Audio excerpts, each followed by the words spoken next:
사람은 누구나 생존을 위해 습관이란 가면을 씁니다. 처음에는 자신이나 타인의 기대를 충족하거나 자신을 보호하기 위해서 썼던 가면은 상황이 해결된 후에도 벗기 어려워집니다. 그 가면이 보호했던 경험이 우리 무의식에 남아있기 때문입니다. 하지만 인간의 뇌는 경험하는 순간마다 새롭게 연결되고 재구성되기 때문에 인간은 계속해서 변할 수 있다고 합니다. 이런 변화의 가능성을 인지하고 나면 과거의 나를 도왔으나 현재의 나를 힘들게 하는 습관을 바꿀 용기를 낼 수 있을 겁니다.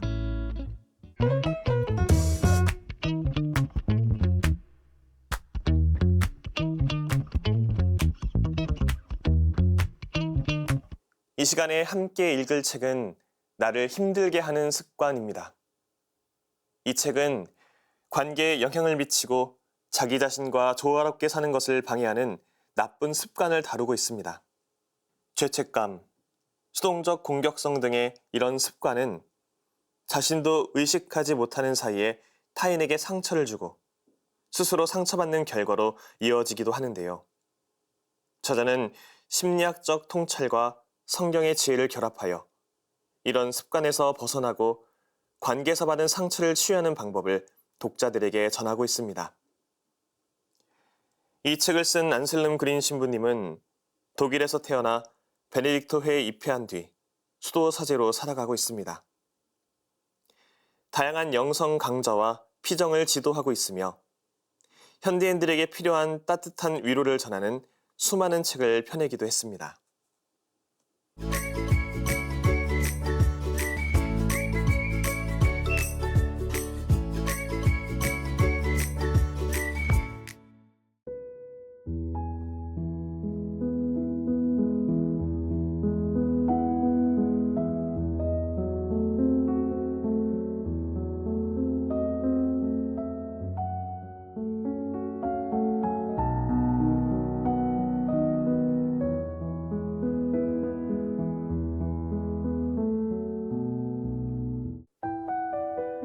이 비유의 해결 방식을 우리 삶에 적용해보면 우리는 이렇게 말할 수 있습니다. 우리는 우리 자신을 비난하거나 변명해서는 안 된다. 그리고 우리 행동에 관해 과도하게 몰아세우면서 부담을 주거나 우리가 완벽하지 않다는 이유로 자신을 깎아내려서도 안 된다. 우리는 겸손하게 우리 죄를 인정하되 존엄성을 지켜야 합니다. 죄가 있어도 우리는 어깨를 펴고 다른 이의 집에 들어가도 됩니다. 이와 마찬가지로 우리는 죄 지은 사람을 우리 집에 맞아들여야 합니다. 그들을 몰아세우거나 공동체 밖으로 쫓아내서는 안 됩니다. 이 비유에서는 빛의 자녀들이 이렇게 하곤 했다고 언급합니다. 이것은 쿰난 공동체 SNF파를 가리킵니다. 여기서 예수님은 그리스도인의 행동과 SNF파의 행동을 구분하고 있습니다. 그리스도인들은 배척하지 말고 서로를 받아들여야 합니다. 그러나 인류의 역사를 보면 그리스도인들은 이 비유의 메시지에 귀 기울이지 않았습니다. 그리스도인들은 죄 지은 자를 공동체에서 쫓아내고 단죄했습니다.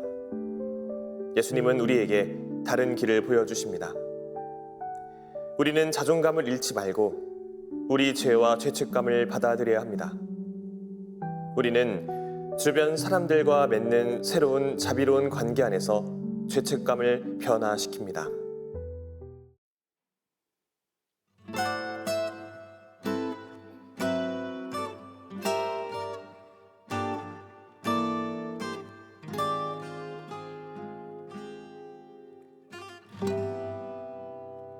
나의 노래가 당신께 전해진다면 나의 기도로 당신 행복할 수 있다면 나의 기도가 지친 당신께 힘이 된다면 나 당신 위해 기도할 수 있다네.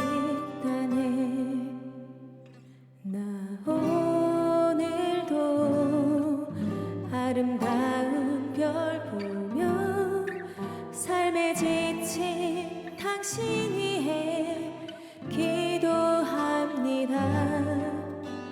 마음으로 드리는 이 기도로 주님 안에서 항상 편히 쉬는 당신이기를 바래요.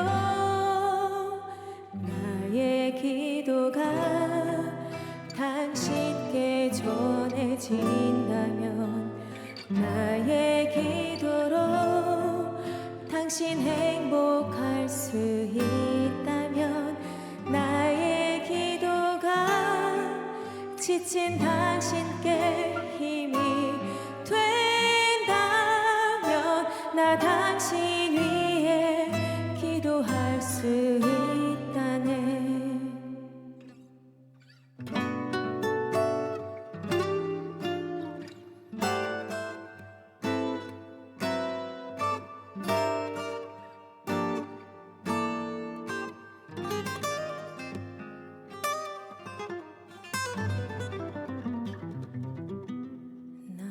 언제나 그분 향해 살라고 작은 마음으로 노래합니다.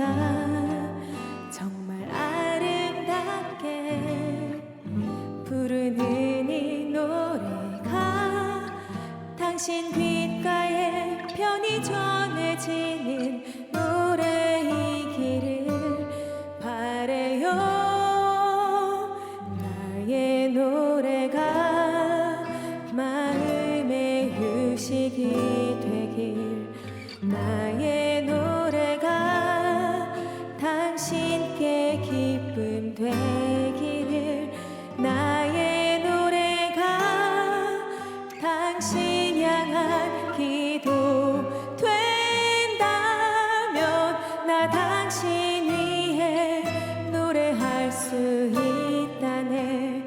나의 기도가 이 모든 걸 허락한다면, 나 당신 위해 기도할 수 있다네. 이 노래가 당신 향한 기도이기를,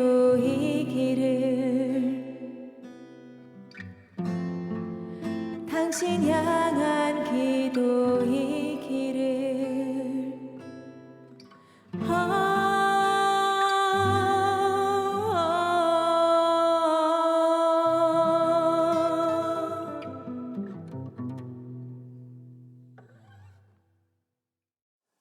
우리가 느끼는 감정을 받아들이고 이해할 때 그 변화는 우리를 둘러싼 사람들과의 관계까지 변하게 합니다. 우리도 모르는 사이에 만들어진 마음의 벽이 허물어지기 때문인데요. 그 빈자리에 우정과 애정이 가득 차기를 희망해 봅니다. 루카 복음서가는 열등 콤플렉스를 지닌 사람의 전형에 관해 이야기해 줍니다. 세관장 자케에 관한 이야기입니다. 성경은 그에 관해 부자이고 키가 작았다고 전합니다. 그가 작은 키로 인한 열등감을 가능한 한 많은 돈을 벌어서 보상하려 했다고 상상할 수 있습니다. 그는 관심받고 인정받고 싶었습니다. 그러나 결과는 정반대였습니다. 유다교의 종교적 지배 집단인 바리사이들은 그를 죄인이라 불렀고, 이웃들도 점령 세력인 로마인과 함께 일하는 그와 가까이 지내려 하지 않았습니다. 이로 인해 그는 큰 고통을 겪었습니다. 이제 그는 예수님에 관해 들었습니다. 그리고 무언가가 그를 감동시켰고 다르게 살고자 하는 갈망을 일깨웠습니다. 그래서 그는 돌 무화과나무로 올라갔습니다. 큰 나뭇잎 뒤에 숨어 예수님을 가까이에서 보고 싶었습니다. 그러나 예수님이 그를 보았고 그를 알아보셨습니다. 예수님은 멈춰서서 그를 올려다 보셨습니다. 여기서 우러러보다라는 뜻의 그리스어 아나블레포가 쓰였는데 영적 바라봄의 의미가 담겨 있습니다. 예수님은 다른 사람들이 죄인이라고 부르는 그 사람에게서 하늘을 보셨습니다. 예수님은 더 위대한 어떤 것에 대한 동경, 선에 대한 하느님에 대한 갈망을 봅니다. 예수님은 zak케오가 자신의 열등감을 보상하기 위해 자초한 죄를 인식할 수 있도록 그를 바라보십니다. 예수님의 바라봄이 zak케오로 하여금 자신의 죄를 인식하게 했고 자신의 병도 인식하게 했습니다.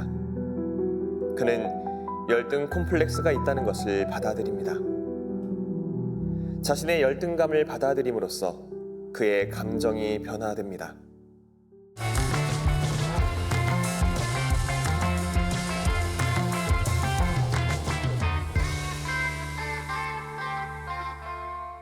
나를 힘들게 하는 습관에서 특별히 열등 콤플렉스에 대한 내용에 마음이 오래 머물렀습니다.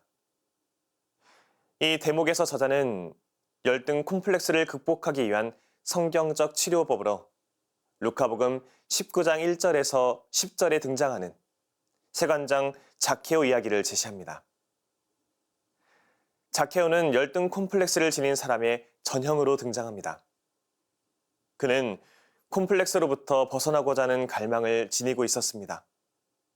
그리고 예수님께서 그의 갈망을 일깨워 주셨습니다. 예수님께서는 zak케오가 자신의 열등감을 보상하기 위해 자초한 죄를 인식할 수 있도록 그를 바라봐 주셨습니다. 비난하지 않고 손가락질하지 않으며 바라보는 것이 zak케오의 변화를 이끈 것입니다. 저는 여기서 열등 콤플렉스에 휩싸인 인물이 무엇으로, 어떻게 그 콤플렉스로부터 자유로워질 수 있는지에 초점을 맞추고 싶습니다. 바로 zak케오를 마주하고 대하는 세간의 태도로부터 zak케오로 대변되는 열등 콤플렉스로부터 함께 자유로워질 수 있습니다. zak케오가 예수님을 만나서 겪게 되는 변화의 과정을 보면 상대적으로 뒤처져 보이는 누군가를 대하는 우리의 성급한 태도를 반성하게 됩니다. 나아가 그들이 전혀 뒤처진 존재가 아님에도 뒤처진 이들로 취급해온 우리의 모습이 위선적으로 다가옵니다. 특별히 체코의 현대 신학자이자 철학자인 토마스 할리크 신부님은 불확실성과 혼돈으로 점철된 우리 시대에 진정한 교회의 길을 여는 길잡이로 바로 이 zak케오 이야기를 제시했습니다. 신부님은 그리스도인들이 흡사 복음 속 zak케오를 멸시하며 바라보는 군중과 같은 관점에서 오늘날의 zak케오들, 곧 세상과 교회 밖의 사람들을 대한다는 점에 대한 철저한 성찰을 요구합니다. 할리크 신부님은 교회, 곧 그리스도인이 피상적이고 오만하게 zak케오를 바라보는 모습에서 벗어나 zak케오의 시각에서 세상과 예수님을 바라보아야 한다고 촉구합니다. 여기서 zak케오의 시각이란 사람들에게 밀려나 예수님을 멀찍이 바라볼 수밖에 없는 시선이며 돌 무화과나무 위에 몸을 숨긴 채로 예수님을 바라볼 수밖에 없는 시선입니다. zak케오가 큰 부와 세력을 지녔지만 내적으로 황폐하며 공동체에 제대로 속하지 못한 이였듯이 우리 시대의 zak케오들로 복잡한 사회 안에서 고립감과 내면의 부자유로 고민하고 번민합니다. 더욱이 그러한 zak케오가 우리 자신일 수도 있습니다. 보이지 않는 곳에 움츠리고 있던 키 작은 zak케오를 사람들 앞에 나서게 한 것은 그를 부르신 예수님의 태도였습니다. 먼저 눈을 맞추시며 그가 용기를 내도록 이름을 불러주시고 그의 집에 묵으신 예수님의 그 태도가 언제나 문 밖을 맴돌던 zak케오를 마침내 진리의 문 안으로 이끈 것입니다. 이 같은 할리크 신부님의 묵상을 마주하며 이와 동시에 프란치스코 교황님이 추기경 시절에 하셨던 유명한 말씀을 함께 떠올려 보았습니다. 매우 지혜로운 신부님 한 분이 제게 말씀하시길 지금 우리는 울타리 안에 99마리 양을 두고 한 마리 양을 찾아 나서는 착한 목자의 비유와 정반대 상황에 직면에 있다고 하셨습니다. 현재 울타리 안에는 단 한 마리 양이 있을 뿐 99마리 양이 길을 잃었는데 찾아 나서지 않는다는 뜻이지요. 교황님의 이 말씀은 그저 누군가를 신자로 만들거나 일방적인 시혜를 베풀듯이 인생의 해답을 먼저 던져주는 것을 뜻하지 않습니다. 예수님께서 그러하셨듯이 자케오의 시각으로 바라보는 자세, 곧 오늘의 자케오들에게 따스한 시선을 보내며 열린 마음으로 대화하는 자세, 그들과 손을 맞잡고 진실한 만남으로 나아가는 모습이야말로 우리 교회가 기꺼이 걸어나가야 하는 길이라고 생각합니다. 우리가 수없이 마주하는 관계들과 상황들을 주님의 시선으로 바라볼 수 있으면 좋겠습니다. 더디게 다가오는 세상의 진보와 개인의 변화 등을 긴 호흡으로 인내하며 기다려줄 수 있으면 좋겠습니다. 우리가 그러한 마음가짐으로 사람들을 대하고 이 세상을 살아갈 수 있을 때 주님께서도 분명 우리를 그러한 시선으로 바라봐 주실 것이라는 믿음도 함께 지니면 좋겠습니다. 세상을 살아가는 이 시대의 수많은 자케오들을 대하는 우리의 태도는 결국 주님 앞에서 또 다른 자케오로 살아가는 우리 자신의 변화를 가능케 만들어주기 때문입니다. 예수님의 질문에 바리사이들이 대답하지 않자 예수님은 분노와 슬픔에 가득 차서 그들 한 사람 한 사람을 둘러보셨습니다. 저에게는 이 장면이 좋은 경계 짓기의 훌륭한 이미지입니다. 예수님은 바리사이들에게 소리를 지르지 않습니다. 화가 나서 그들과 거리를 두고 이렇게 말씀하신 것입니다. 거기에 완고한 마음을 지닌 당신들이 있고 여기에 내가 있습니다. 나는 나 자신과 하느님과의 관계에서 옳다고 생각하는 일을 하겠습니다. 그러나 예수님은 분노에만 휩싸여 계시지 않습니다. 그분은 슬픔도 느낍니다. 여기서 그리스어 실리푸스타이가 쓰였습니다. 이 단어는 동정하다, 공감하다란 뜻입니다. 예수님은 바리사이들에게 공감하고 그들을 이해하려고 노력하십니다. 예수님은 그들과 관계를 끊고 싶어 하시는 것이 아니라 오히려 그들에게 손을 내미십니다. 그러나 그들은 내민 손을 받아들이지 않습니다. 그들은 밖으로 나가서 예수님을 없애버리기로 합니다. 그들은 관계를 끊고 그분과 완전히 거리를 두어 그분의 말씀이 그들에게 들어오지 못하게 그들 주위에 결코 뚫을 수 없는 침묵의 벽을 쌓습니다. 이 이야기는 좋은 경계와 나쁜 경계가 무엇을 의미하는지 매우 인상적으로 보여줍니다. 좋은 의미의 경계짓기는 내가 다른 사람의 기대에서 거리를 두되 관계를 단절하지 않는다는 것을 의미합니다. 오래된 습관은 우리를 익숙한 곳에 머무르게 합니다. 하지만 그 공간을 떠나기로 결심할 때 하느님은 우리를 새로운 곳으로 초대하십니다. 그곳에서는 우리의 힘이 아닌 하느님의 방식대로 살아갈 수 있습니다. 그 변화의 길 위에서 고통이 아니라 은총과 사랑을 체험하길 바랍니다. 저는 다음 시간에 새로운 책으로 돌아오겠습니다. 평범한 일상 속에서 지혜를 발견하는 시간, 책. 지금까지 함께해 주신 여러분 감사합니다.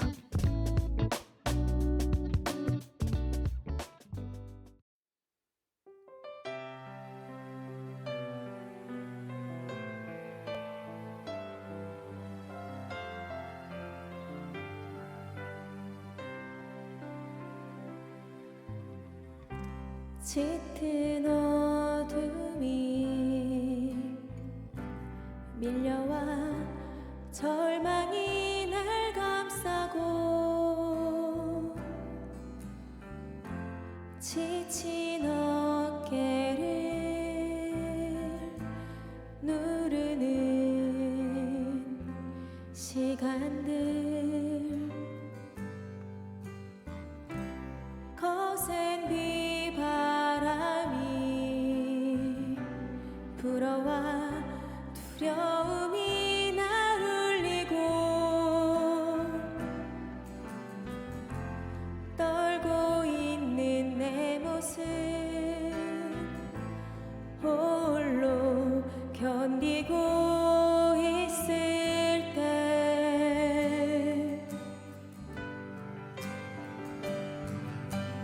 너